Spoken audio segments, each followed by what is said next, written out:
Hello everyone. Today I'm going to go ahead and basically show you through the process of me trying to figure out, well, not really try to figure out, I've done the research on it, but I'm just going through the first time of mounting my slicks to my rims using rim screws. We're going to jump right in it. First thing I'm going to do is get my measuring tape, and I'm going to basically lay the tape out. Hold on real quick. Okay, so the first thing I'm going to do is take my tape, and I'm going to go around the circumference of the wheel with the tape. Before I even start using the tape, I'm going to find the starting point right here, and I'm going to first make a vertical line going up and down, like so. Basically what that'll do is give me a good reference point for when I need to measure the wheel. Like I said, what I'm going to do is go around the circumference using the black line that I made right here. I'm going to go around the rim.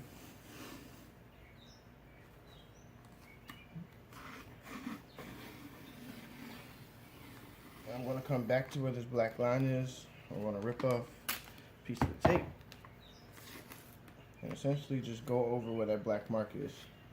I'm now going to take the Sharpie and I can see the black line through here. I'm going to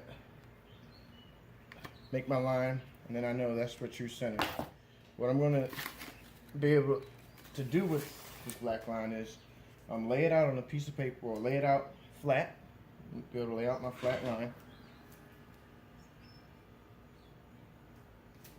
and then I'll be able to measure. Okay, now what I've done is I found just a long enough piece, which happens to be my workbench, where I can sit and lay my blue line at.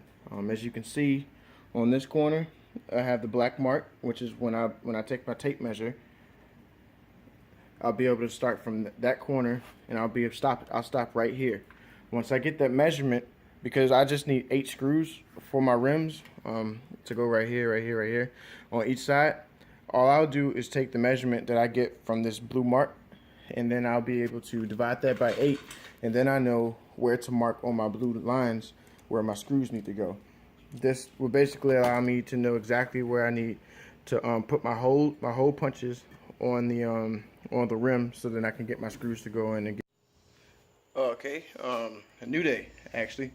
Long story short, this is my first time doing this. So yesterday when I laid out the lines, I actually had a little bit of an issue with first coming up with the actual I guess the sections, or where to actually mark my blue lines on the rim, because the numbers basically threw me off. So I kind of stopped filming, and I said at that point I just want to go ahead and just do the rim, do one rim, make sure I understand the process a little bit more before I continue recording.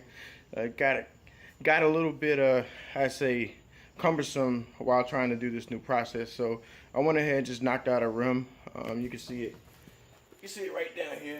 So I already got one done, but I'm gonna continue to shoot and actually show you the steps. So picking back up, like I said, well, yesterday I actually had the blue line right here, but that's no biggie. So what I did was I ended up laying down the blue line, like I said, out on a flat piece, and each of these lines is the number that I got, which was my rim circumference was actually 45 centimeters around. I'm sorry, 45 inches around. And like I said, I divided that by 8. And what threw me off was me just being, I guess, challenged when it comes to fractions. But it just threw me off a little bit, so it took me a while. But anyway, 45 divided by 8 gave me basically 5.65. And so I knew that each of these lines had to be 5.65 inches apart, which roughly translates to 5 5/8 inches. So just like I said, I've already done it, but just to walk you through it, all that I did was I pulled out the tape measure, and I went all the way to 45, like I said, and I looked on here, 5 5/8, and then I counted 5 5/8 more, and then I just went down that. I made 8 lines on the mark, on the tape mark. Give me a second. All right, and just new angle. Like I said, I took my tape from up. I had all my marks on here. I picked where I wanted to start, and actually, what I ended up doing was I looked where my hole was, I just kind of went and followed down that. That's why I started my first mark. So I went like this. I drug the rim tape around, like so. And if you see that my marks are off, that's just because this piece of tape is actually an older one. Well, the first one that I did yesterday, this isn't the actual one that I used to make my marks that you see here. But you can get an idea of what my process was. Like I said, I had my lines on here.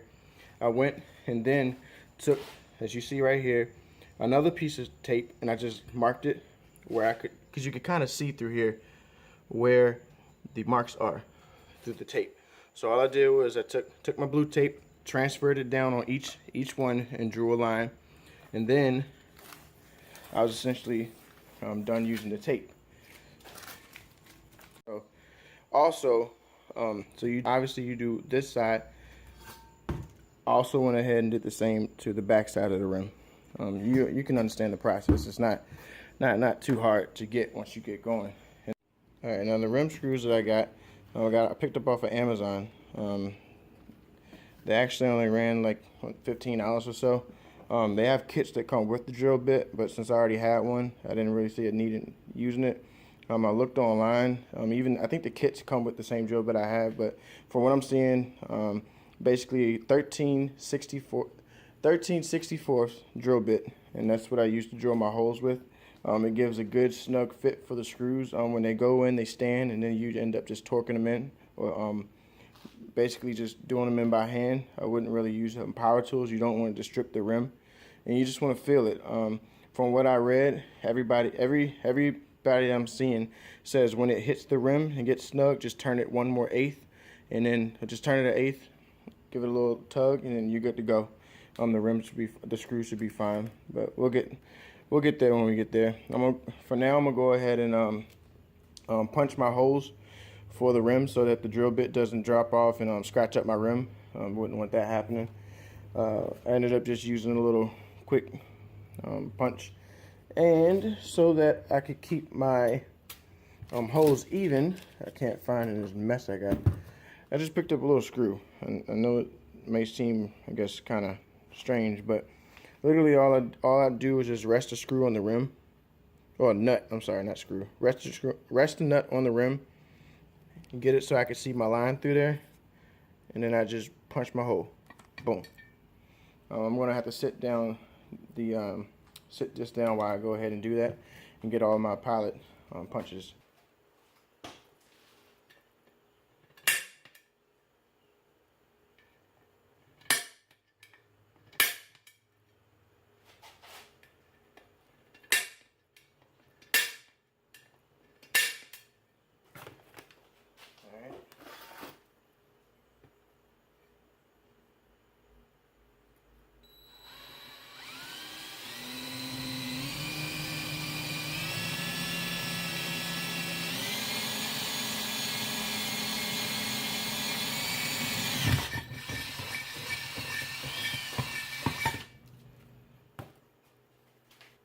I also had a vacuum pressure just to clean up the things quickly.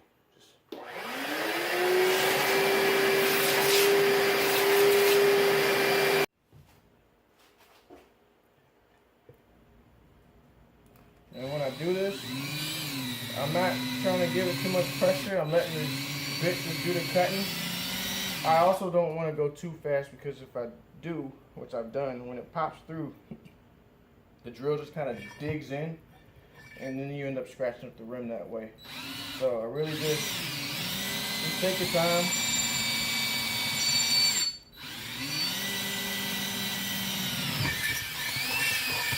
I probably should be using lube, but I don't have any, and I've already done one and had any problem with chips or anything like that, or the drill bit messing up. So I'm going to continue to do as I'm doing.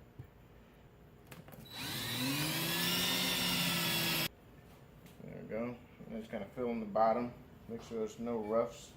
I'm going to still go back behind. I don't have a file, so I'm just going to use some sandpaper that I have right here, and just kind of clean up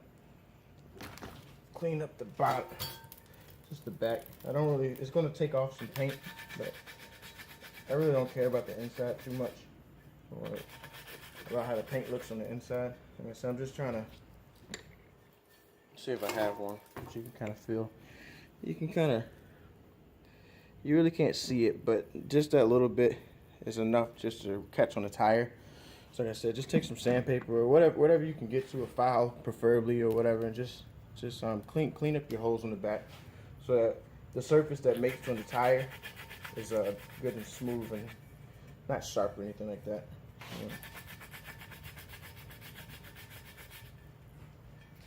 And I will repeat the process on the back. I'm not going to worry about recording that. It's the same process, just on the back. All right. Went ahead, got all the tape marks off. Got the back holes drilled. Ooh, got a little scuff. Well, that must be just how it was finishing. Cleaned up the back side of both drill holes, like I said, with the sandpaper. My next task is just installing this stud on the valve stem. I said another Amazon buy, just some metal valve stems or aluminum, whatever you want to call them, stiff. Those will go on. After I get that on, the next step is actually mounting the slick. Yeah, you see what I'll be at. Mount the slick on the tire with the tire changer. Not going to film that part. Once I get the slick mounted, then I'll pick this back up and I'll show my process of when I have to actually screw the screws in to the bead. I need to inflate the tire up to 20 psi. So then when I'm drilling, it actually has something to catch on to. So I'm going to go ahead and do that right now.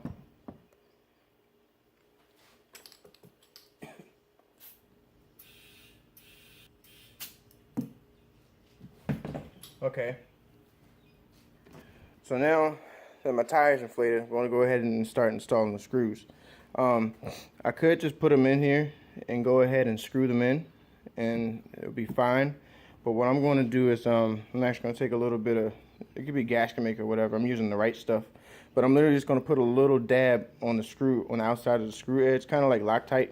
Actually, you could use Loctite as well, but I just want to go ahead and use this. This is my preference. You don't have to if you don't want to, but that's whatever. Like I said, so I'm just going to put that on there. I'm going to do each screw around the outside, put a little bit of RTV on it, and just screw it on there.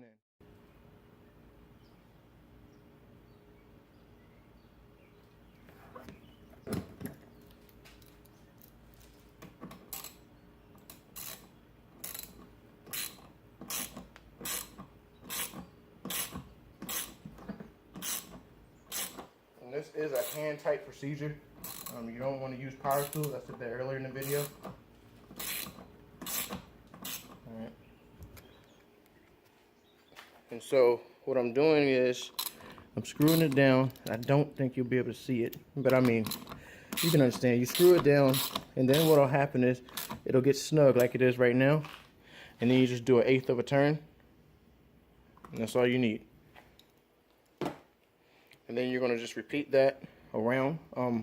The way that I'm going to do it, kind of like torquing anything on a motor, like a head down. I'm going to go across. So I'm going to do this one, boom, boom, and then I'm going to just go diagonal and finish up the other ones, the other 4. So as you can see on this one right here, I have a little extra sealant on the outside. It's nothing more than just a quick clean up, quick wipe up, and you never even know it's there. Like I said, just doing that so that I can have a essentially a waterproof seal, watertight. It really doesn't matter, but just one of those precautionary steps that I want to do on mine. So, and another thing I've noticed, instead of putting them directly on the screws, I've been doing this more than not, just taking the sealant and going directly into the hole, just filling up a little bit and then screwing into that. And it's hard filming this with one hand and doing this, but like I said, just filling up a little bit and following back with a screw.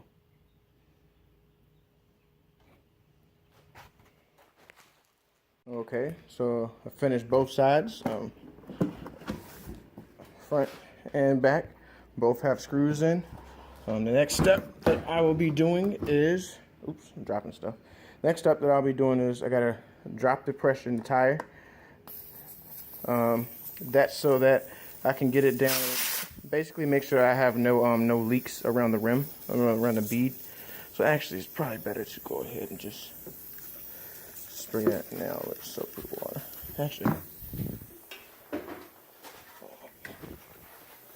just soapy water around the outsides. And do that in the front and the back. Please don't fall, please don't fall. It's getting crazy in here.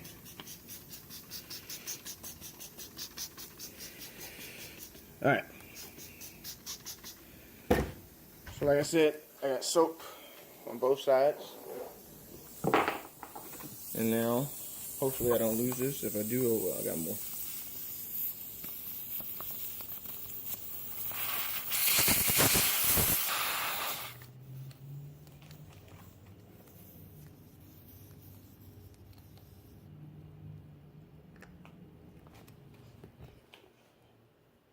I don't see any bubbles, but no bubbles are currently present, but let's give it a little bit of air and make sure that it's at the right PSI. Hold on, I gotta set this down to do this. Now both sides have been checked. I have no leaks. And at this point, I will call it Operation Success. Looks like both are done. I'll clean this up. My next thing will be actually putting both on the car and letting the car's weight sit on it. And then I'll check it again. So, got wheel on. I had that wheel on. I went and drove it for every bit of right where that motorcycle is. And I had an issue. Somehow I cracked my brake line. I don't know how I ripped it or whatever was leaking. So I can't close how I want to, but nonetheless, wheel's fine.